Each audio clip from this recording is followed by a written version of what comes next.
Other issues that we're seeing this time of year, especially with cucurbits, cantaloupe, watermelon, squash, cucumbers, is powdery mildew, downy mildew. Powdery mildew is typically on the top of the leaf, and it's a white, fuzzy appearance to the leaf. Roses get it also. They can all be treated with a fungicide.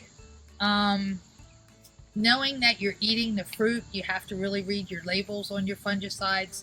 You want one that you can apply, and then, however many days you have to wait to eat it.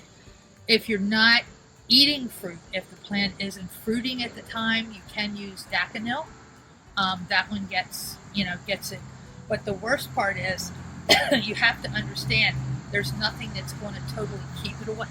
So you may have to retreat. I think daconil is like every 10 to 14 days if necessary.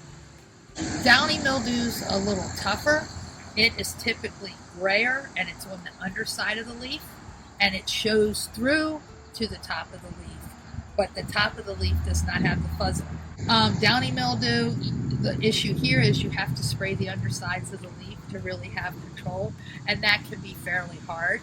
So that's one where you really need a big sprayer. A ready-to-use is not as conducive to getting it. You can pull off the bad leaves if you have enough other leaves to feed the plant. Some people do that. So both of those you have to keep an eye on, especially in this humidity. And it's not just cucurbits that can get those. Most plants can.